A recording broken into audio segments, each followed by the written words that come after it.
ಚಿಕ್ಕಬಳ್ಳಾಪುರ ಜೋಳದ ವ್ಯಾಪಾರ ವ್ಯವಹಾರದಲ್ಲಿ ತನ್ನ ಪಾತ್ರವೇ ಇಲ್ಲ, ನಾನು ರಾಮಕೃಷ್ಣ ಜೊತೆ ವ್ಯವಹಾರವನ್ನೇ ಮಾಡಿಲ್ಲ ಅಂತ ಅಕ್ಬರ್ ಹೇಳಿದ್ದಾರೆ. ಆದರೆ ಶಾಸಕ ಪ್ರದೀಪ್ ಈಶ್ವರ್ ಹಣ ಕೊಡೋಕೆ ಟೈಮ್ ಕೇಳಿದ್ದೀವಿ, ಕಿಟ್ಟಿ ಅನ್ನೋರ ಜೊತೆ ವ್ಯವಹಾರ ಅಂತ ಅವ್ರು ಹೇಳ್ತಾ ಇರುವಂಥದ್ದು. ಇದರಲ್ಲಿ ಸಚಿವ ಜಮೀರ್ ಅವರ ಪಾತ್ರನೇ ಇಲ್ಲ ಅಂತ ಅವರು ಸ್ಪಷ್ಟಪಡಿಸ್ತಾ ಇದ್ದಾರೆ. ಹಾಗಾದ್ರೆ ಯಾರು ಯಾರಿಗೆ ಮೋಸ ಮಾಡಿದ್ರು ಅನ್ನೋದನ್ನ ಹೇಳ್ತೀವಿ ನೋಡಿ.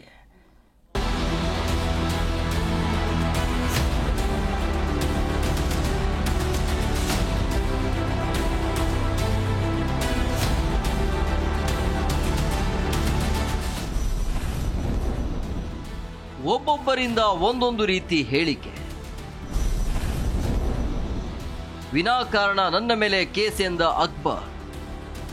ಚಿಕ್ಕಬಳ್ಳಾಪುರದ ಜೋಳದ ವ್ಯಾಪಾರಿಗಳಿಗೆ ಹೈದರಾಬಾದ್ ಮೂಲದ ವ್ಯಾಪಾರಿ ಅಕ್ಬರ್ ಹಣ ನೀಡದೆ ವಂಚನೆ ಮಾಡಿದ್ರು ಅಂತ ರೈತರು ಪೆರೆಸಂದ್ರದಲ್ಲಿ ದೂರು ದಾಖಲಿಸಿದರು. ಕೇಸ್ ದಾಖಲಿಸಿ ವಂಚಕರನ್ನ ಪೊಲೀಸರು ಅರೆಸ್ಟ್ ಕೂಡ ಮಾಡಿದ್ರು. ಆದರೆ ಹೈದರಾಬಾದ್ ವ್ಯಾಪಾರಿಗಳ ಸಹಾಯಕ್ಕೆ ಸಚಿವ ಜಮೀರ್ ಮುಂದಾಗಿದ್ರು. ಅಲ್ಲಿನ PSIಗೆ ಸಚಿವ ಜಮೀರ್ ಕರೆ ಮಾಡಿ ಮಾತನಾಡಿದ್ದ ಆಡಿಯೋ ವೈರಲ್ ಆಗಿ ದೊಡ್ಡ ಚರ್ಚೆಗೆ ಕಾರಣವಾಗಿತ್ತು. ಅಷ್ಟೇ ಅಲ್ಲದೆ ನಿನ್ನೆ ಚಿಕ್ಕಬಳ್ಳಾಪುರಕ್ಕೆ ಹೋಗಿದ್ದ ಸಚಿವ ಜಮೀರ್ ವಿರುದ್ಧ ರೈತರು ಧರಣಿ ನಡೆಸಿ ತರಾಟೆಗೆ ತೆಗೆದುಕೊಂಡ ಪ್ರಸಂಗವೂ ನಡೆದಿತ್ತು. ಇಷ್ಟೇ ಅಲ್ಲ, ಇದಾದ ಬಳಿಕ ಇದೀಗ ಕೇಸ್ ಬಗ್ಗೆ ಸ್ಪಷ್ಟೀಕರಣ ನೀಡಲು ಖುದ್ದು ಅಕ್ಬರ್ ಇಂದು ಮಾಧ್ಯಮದ ಮುಂದೆ ಬಂದಿದ್ರು. ರಾಮಕೃಷ್ಣ ಅವರ ಜೊತೆ ನಾನು ಎಂದಿಗೂ ಜೋಳದ ವ್ಯಾಪಾರ ಮಾಡಿಲ್ಲ. ನನ್ನ ತಮ್ಮ ಸಹ್ಯದ್ ನಾಸಿರ್ ಜೊತೆ ಅವರ ವ್ಯವಹಾರ ಇದೆ. ರಾಮಕೃಷ್ಣ ಅವರ ತಮ್ಮ ಲಕ್ಷ್ಮೀಪತಿ ಜೊತೆ ನನ್ನ ವ್ಯವಹಾರ ಇದೆ. ಲಕ್ಷ್ಮೀಪತಿ ಜೊತೆ ವ್ಯವಹಾರ ಇರುವ ಕಾರಣ ರಾಮಕೃಷ್ಣ ಅವರಿಗೆ ಅಸೂಯೆ, ಅದಕ್ಕಾಗಿ ಕೇಸ್ ಮಾಡಿದ್ದಾರೆ.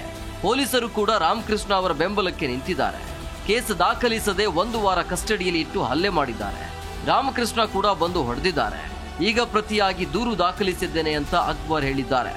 ಎಷ್ಟು ಕಡೆ ಓಡಾಡಿದ್ದೀನಿ ಸರ್, ನ್ಯಾಯ ಕೊಡ್ಸಿ ಅಂತ ಒಬ್ರು ನ್ಯಾಯ ಕೊಡ್ಸಲ್ಲ ಸರ್.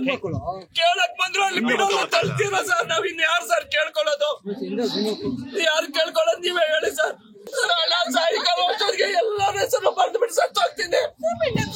ಎಲ್ಲ ಕಿತ್ಕೊಂಡ್ಬಿಟ್ರು, ಬರ್ಕೊಂಡು ರಕ್ತದಲ್ಲಿ ಬರ್ಸ್ಕೊಂಡ್ ಬಂದಿದ್ದೀನಿ, ಪಾಯ್ಸನ್ ಬಾಟಲ್ ತಗೊಂಡ್ ಬಂದಿದ್ದೀನಿ, ಎಲ್ಲ ಕಿತ್ಕೊಂಡ್ಬಿಟ್ರು. ಇದೇ ವಿಚಾರವಾಗಿ ಮಾತನಾಡಿದ ಕಾಂಗ್ರೆಸ್ ಶಾಸಕ ಪ್ರದೀಪ್ ಈಶ್ವರ್ ಬೇರೆಯದೇ ವಿಚಾರ ಹೇಳಿದ್ದಾರೆ. ಸಚಿವ ಜಮೀರ್ ಪೊಲೀಸರಿಗೆ ಕರೆ ಮಾಡಿ ಹಣ ವಾಪಸ್ಗೆ ಸಮಯ ಕೊಡಿಸಿ ಅಂತ ಹೇಳಿದ್ದಾರೆ. ಕಿಟ್ಟಿ ಎನ್ನುವವರ ಜೊತೆ ಅಕ್ಬರ್ ವ್ಯವಹಾರ ಮಾಡಿದ್ರು. ಕಿಟ್ಟಿಯವರಿಗೆ ಹಣ ಕೊಡಲು ಸ್ವಲ್ಪ ಸಮಯ ಬೇಕು. ಇದರಲ್ಲಿ ಸಚಿವ ಜಮೀರ್ ಅವರ ಪಾತ್ರ ಇಲ್ಲ ಅಂತ ಸಮಜಾಯಿಷಿ ನೀಡಿದ್ದಾರೆ. ಜಮೀರ್ ಅಹಮದ್ ಸರ್ ಅವರ ಪಾತ್ರ ಇದರಲ್ಲಿ ಏನೇನೂ ಇಲ್ಲ. ಅದ್ರ ನಡೆದಿರೋ ವಿಚಾರ ಏನು ಅಂತ ತಮಗೆ ಸ್ಪಷ್ಟಪಡಿಸ್ತೀನಿ. ಅವ್ರಿಗೆ ಪರಿಚಯ ಇರೋರೊಬ್ಬರ ಜೊತೆ ಜಮೀರ್ ಸರ್ ಹತ್ರ ಹೋಗಿ, ಸರ್ ನಾವು ದುಡ್ಡು ಕೊಡ್ತೀವಿ, ಸ್ವಲ್ಪ ಟೈಮ್ ಕೊಡಿಸಿ ಅಂತ ಕೇಳ್ತಾರೆ. ಅಲ್ಲಿ ಜೋಳದ ಕಿಟ್ಟಿಯವ್ರಿಗೆ ಮೋಸ ಮಾಡಬೇಕು ಅಂತಲೂ ಏನೂ ಇಲ್ಲ, ಅವ್ರಿಗೆ ತೊಂದರೆ. ಪಾಪ ಯಾರೇ ಒಬ್ಬರು ಮಿನಿಸ್ಟರ್ ಹತ್ರ ಹೋಗಿ ಅಣ್ಣ ಸ್ವಲ್ಪ ಟೈಮ್ ಕೊಡ್ಸೋಣ ಅಂತ ಕೇಳಿದ್ರೆ, ಹಂಗೆ ಜಮೀರ್ ಸರ್ ಹತ್ರ ಹೋದಾಗ ಜಮೀರ್ ಸರ್ ಫೋನ್ ಮಾಡಿ ಸ್ವಲ್ಪ ಟೈಮ್ ಕೊಡಿಸು ಬ್ರದರ್, ಅವರಿಬ್ಬರಿಗೂ ಕ್ಲಿಯರ್ ಮಾಡಿಸ್ತೀನಿ ಅಂತ ಹೇಳ್ತಾರೆ. ಇದರಲ್ಲಿ ಜಮೀರ್ ಸಾಹೇಬ್ರ ತಪ್ಪೇನೂ ಇಲ್ಲ. ಈ ಪ್ರಕರಣದಲ್ಲಿ ಎಲ್ಲವೂ ಗೊಂದಲವಾಗಿದೆ. ಅಕ್ಬರ್ ಮೇಲೆ ಕೇಸ್ ಹಾಕಿದ್ದು ರಾಮಕೃಷ್ಣ, ಆದರೆ ಅಕ್ಬರ್ ಹಾಗೂ ರಾಮಕೃಷ್ಣ ನಡುವೆ ವ್ಯವಹಾರವೇ ಇಲ್ವಂತೆ.